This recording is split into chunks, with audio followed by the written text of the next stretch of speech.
200 தொகுதிகள் நிச்சயம்.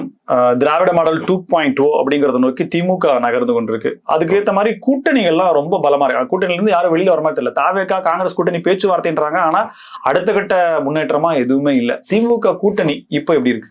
அதாவது நீங்க சொன்னது போல 200 நிச்சயம்னாங்கல்ல, அது இப்ப சொல்றாங்களா?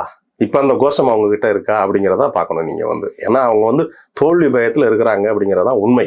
புரியுங்களா? 2026 தேர்தலில் திமுக கூட்டணி படு தோல்வியை சந்திக்க போகிறதுனா நிதர்சனமான உண்மை. அதில் பார்த்தீங்கன்னா நீங்க கூறியது போல காங்கிரஸுக்கும் திமுகவுக்கும் இன்றைய வரை குடிமைப்பிரி சண்டை நடந்துகிட்டு தான் இருக்கு. மதுரையில திமுகவை சேர்ந்த எம்எல்ஏ திரு தளபதி அவர்கள் மாணிக்கம் தாக்கூர் அவர்களையும் ஜோதிமணியும் பத்தி சொல்றாரு. இன்னொன்னு காங்கிரஸ் 3000-4000 ஓட்டு தான் இருக்கு, சூட்டே கொடுக்க கூடாது, வார்டுல கூட அவங்களுக்கு ஆளு கிடையாதுங்கிற அளவுக்கு பேசுறாரு. உடனே அதை எதிர்த்து அவங்க 2 பேரும் இது பண்றாங்க, செல்வ பெருந்தகையும் இது பண்றாங்க. ஸோ அவங்களோட சண்டை இன்னும் தீரலை அப்படிங்கிறதுதான் உண்மை. புரியுதுங்களா?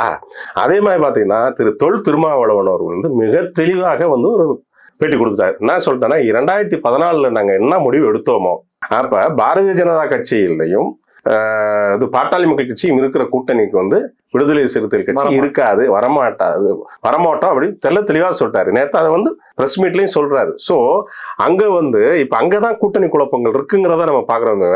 அப்படியே மறுபுறம் பாத்தீங்கன்னா அனைத்து இந்திய அண்ணா திராவிட முன்னேற்ற பாரதிய ஜனதா கட்சி மிக பலமாக இன்னைக்கு ஒரு மாபெரும் கூட்டணியை நாங்க கட்டமைச்சிருக்கோம்.